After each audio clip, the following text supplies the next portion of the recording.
You wake up, and the first thing you do is reach for your phone. A flood of notifications greets you, each one clamoring for attention, each one promising something urgent, something important. But as you scroll, a peculiar sensation settles in, a subtle weight, a quiet unease. It's not fatigue, not yet, but the tension of being constantly pulled in 1,000 directions at once. You glance at the clock, and hours have vanished in a haze of half-read headlines, videos you don't remember watching, and the endless pings that insist you matter, even if only to an algorithm. Modern life tells us that busyness is virtue, that speed is progress, and that constant engagement is the measure of worth. If you are productive, you are praised. If you pause, you are condemned. And so we keep moving, scrolling, reacting, as if the act of motion itself will make us whole. Yet, beneath the surface, there is a quiet erosion happening. It is subtle, invisible, like water carving stone.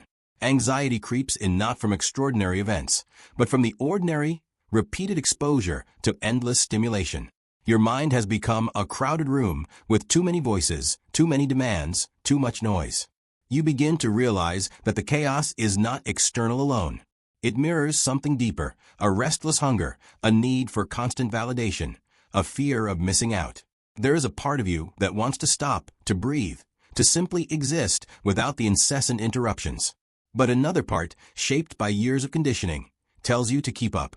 To fall behind is to fail. And so, the mind oscillates, trapped between desire and duty, between silence and the lure of distraction. Imagine walking through a city at night, streets illuminated by neon signs, screens flashing everywhere. The light is hypnotic. The hum is mesmerizing. You are aware of it, yet unable to look away. That is the modern mind, caught in a perpetual glow of artificial urgency. It is overstimulated, not by danger, not by necessity, but by the carefully engineered architecture of attention itself. Each notification, each like, each headline is a tiny arrow pointing away from presence, away from contemplation, away from self. And yet, there is a curious tension in this overstimulation. You feel compelled to check, compelled to respond, compelled to know. You are not lazy, not indifferent. You are alive in an age that equates attention with survival. Your mind is simply asking for what it always asks for: meaning, connection, and awareness. But these cannot be delivered in the fragmented moments between pings and alerts. They demand something deeper: silence, focus, the unhurried rhythms of a life consciously lived. The irony is palpable. We have created tools to save us time, to make life easier, to connect us with the world. Yet, the more we use them, the more our time slips through our fingers. Hours vanish.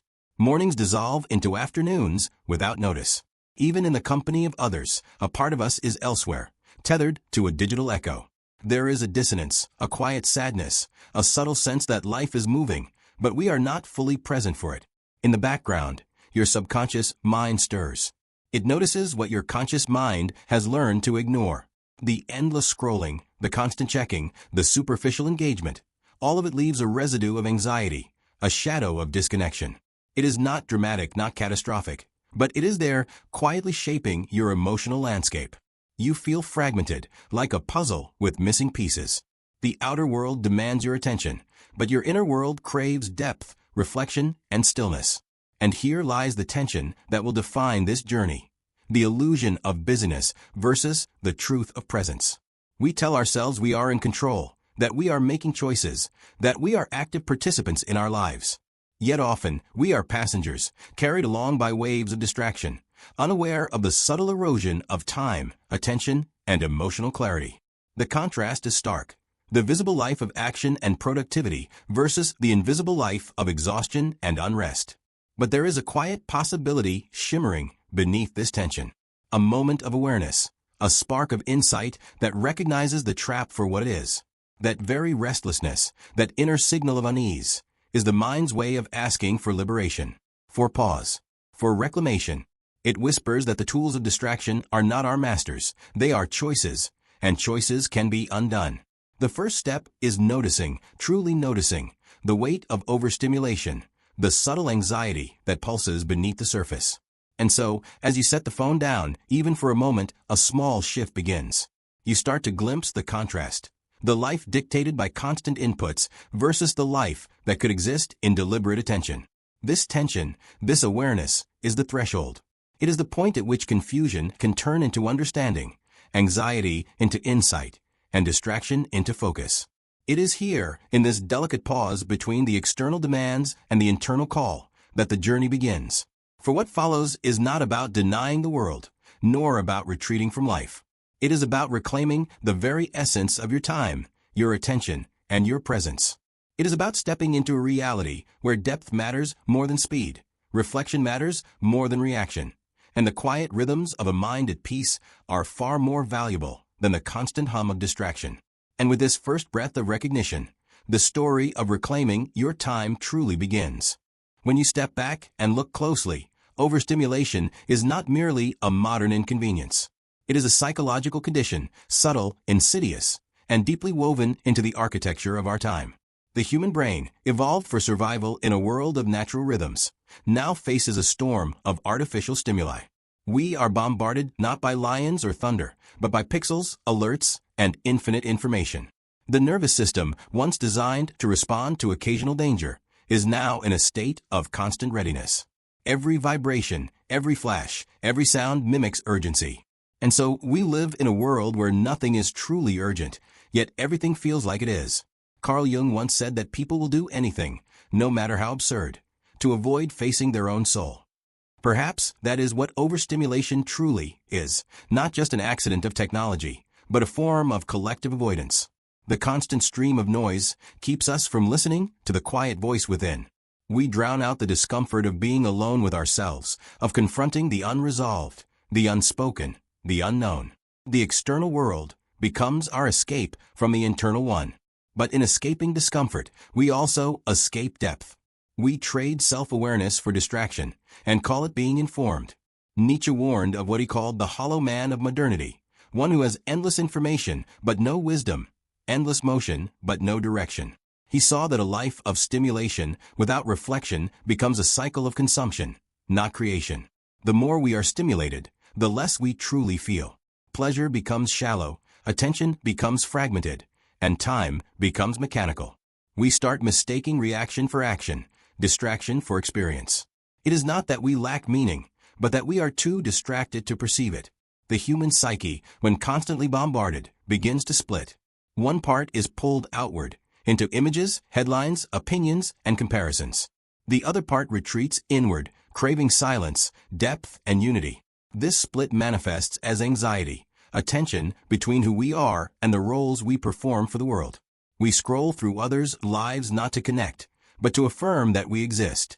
Every notification becomes a microdose of validation, every comment a reflection of worth. Yet each leaves us emptier, because none of it touches the core of being. There is an economy built upon this emptiness. It thrives on attention, your attention. The more fragmented it is, the more profitable you become. Algorithms are not designed to inform, they are designed to engage. Every second you linger, every impulse you feed, every click you surrender, all of it becomes data, a measure of control. What appears to be freedom of choice is, in reality, the manipulation of impulse. You think you are choosing what to watch, but the choice has already been made for you. This is the subtle tyranny of the attention economy, the commodification of consciousness itself. Viktor Frankl, who endured the unimaginable suffering of concentration camps, discovered that meaning, not comfort, sustains the human spirit. In his words, when we are no longer able to change a situation, we are challenged to change ourselves. Applied to the modern mind, it means this: when we cannot escape the noise of the world, we must transform our relationship to it. It is not the overstimulation itself that enslaves us, but our unconscious surrender to it. The power lies not in eliminating distractions, but in awakening the capacity to see them for what they are, illusions that promise fulfillment but deliver emptiness. Imagine a lake on a windy day. Its surface ripples endlessly, reflecting nothing clearly. Only when the wind calms does the water reveal what lies beneath. Our minds are much the same. Overstimulation is the wind. Awareness is the stillness that reveals depth. When the surface settles, we begin to see the patterns of our own psyche, the buried emotions, the neglected thoughts, the forgotten desires. But stillness requires patience, and patience is an art lost to our time. Psychologically, overstimulation keeps the brain in a state of low-grade fight or flight. Dopamine spikes, cortisol levels rise, attention narrows. The body remains alert, even when there is no threat. The mind, caught in constant anticipation, never truly rests. This physiological overstimulation becomes emotional overstimulation, the inability to sit with boredom, the fear of quiet, the panic of emptiness. What we call productivity, anxiety, or digital fatigue is not laziness or weakness. It is the body's rebellion against an unnatural rhythm. In the quiet moments we avoid, something remarkable begins to emerge: awareness. True awareness is not a mental trick. It is a form of seeing that cuts through noise. When you become aware of overstimulation, not as an external condition, but as an internal habit, a gap opens. In that gap lies choice. You begin to notice the automatic reflex of checking your phone, the twitch to open another tab, the restless need to know what's next. Each act of noticing reclaims a fragment of your attention, a fragment of your time. The ancients understood this balance. The Stoics practiced silence as strength. Eastern mystics meditated not to escape the world, but to see it clearly. The wisdom was always the same. Peace does not come from controlling external noise, but from mastering internal awareness. Overstimulation is not defeated by retreat, but by presence. Presence is the art of being fully where you are, undivided, whole, and awake. Alan Watts once compared the modern mind to a monkey leaping from branch to branch, restless, anxious, unable to stay still. But stillness, he said, is not stagnation. It is the birthplace of understanding. When you slow down, you begin to see that life does not demand more from you. It asks you to pay attention. Every moment of distraction steals not only time, but intimacy with your own existence. This is the paradox of the age. We are surrounded by information, yet starved for wisdom. We have access to endless communication, yet feel more isolated than ever. The overstimulated mind cannot feel deeply because it is spread too thinly across too many surfaces. It knows everything but understands nothing. And in this fog of overstimulation, anxiety thrives. Anxiety is the mind's protest against fragmentation. It is the soul's way of saying, slow down. Remember who you are. When you realize this, a profound shift begins. Overstimulation is no longer seen as an external enemy, but as a mirror reflecting your own unexamined patterns. The constant need for input reveals the discomfort of stillness. The craving for novelty exposes the fear of the ordinary. Every distraction becomes a teacher, pointing you back to what you are avoiding, yourself. As this realization deepens, the illusion of control begins to dissolve. You see that freedom is not found in managing every stimulus, but in transcending the need for it. The modern world may never slow down, but you can. And when you do, something extraordinary happens. Time expands. Moments stretch, breaths deepen, and the mind begins to perceive again in color and depth, not just in fragments. You start to remember what undivided attention feels like, the quiet power of simply being present. Overstimulation, then, is not the enemy of peace. It is the invitation to rediscover it. Anxiety, too, is not a flaw, but a signal. It reminds you that your mind is overfed and undernourished, that your attention has been scattered and longs to return home. The task is not to eliminate the world's noise, but to learn how to hear it without losing yourself in it. And in that awareness, fragile, rare, and sacred, you begin to sense that time has never truly been lost. It has only been waiting for your return. There comes a moment when the mind can no longer bear the noise, when the endless cycle of stimulation, reaction, and fatigue reaches a quiet breaking point. It's not dramatic. It's not loud. It's subtle, like the sound of something inside you finally exhaling after years of tension. It's the moment you realize you cannot think clearly because you have not stopped to feel. You cannot find peace because you've mistaken stimulation for life. And for the first time, you begin to see that your exhaustion was not failure. It was your mind begging for stillness. The transformation begins in that pause. Not in deleting every app, not in escaping society, but in reclaiming your ability to choose what deserves your attention. The act of choosing, consciously, deliberately, is the first act of freedom. You begin to notice that not every vibration needs an answer.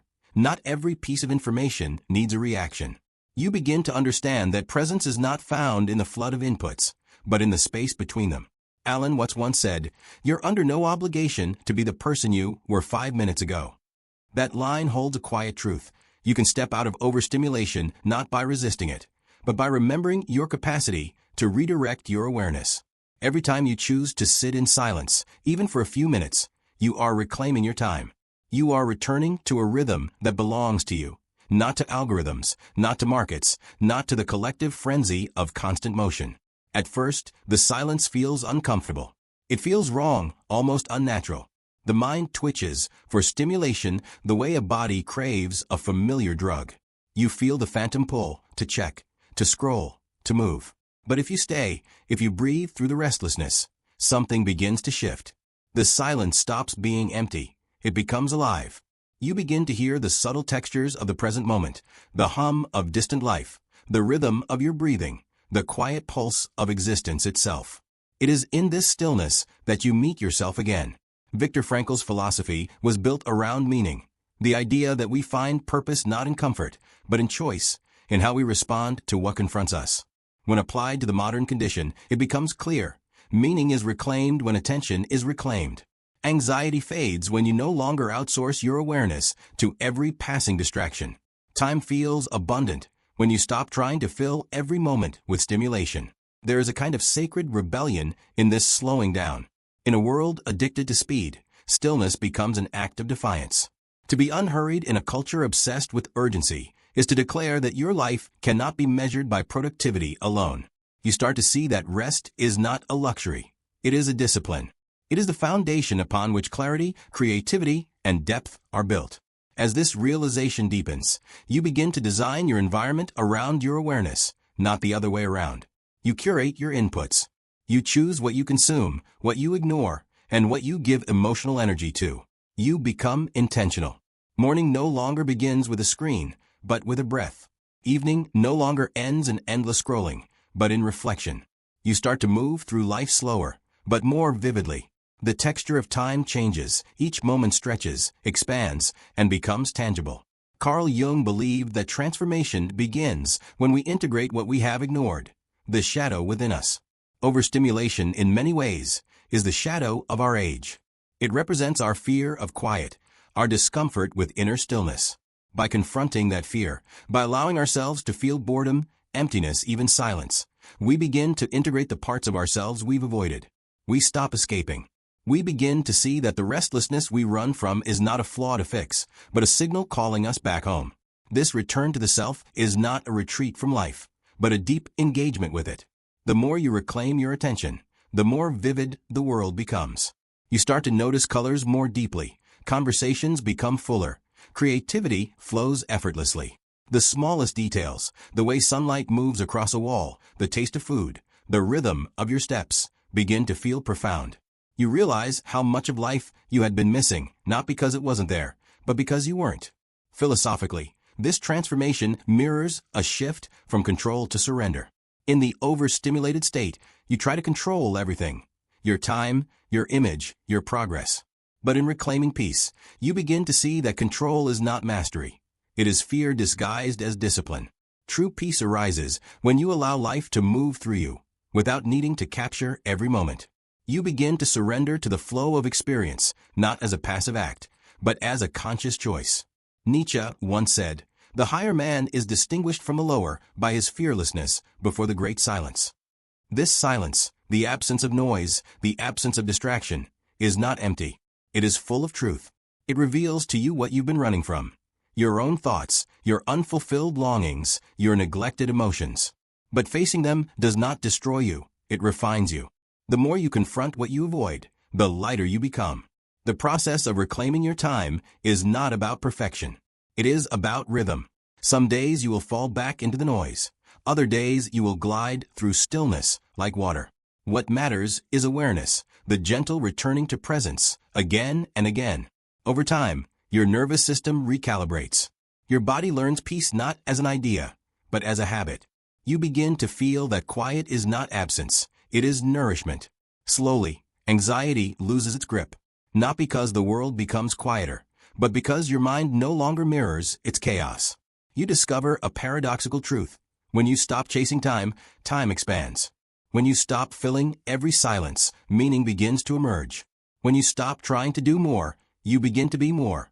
And then something beautiful happens. Your creativity awakens. The space that overstimulation once occupied becomes fertile ground for ideas, insights, and imagination. What was once anxiety becomes curiosity. What was once noise becomes clarity. The very energy that once scattered your focus now fuels your growth. You begin to move through the world with a kind of grounded grace, aware, deliberate, alive. Every act of stillness becomes a form of rebellion. Every mindful breath, an act of courage.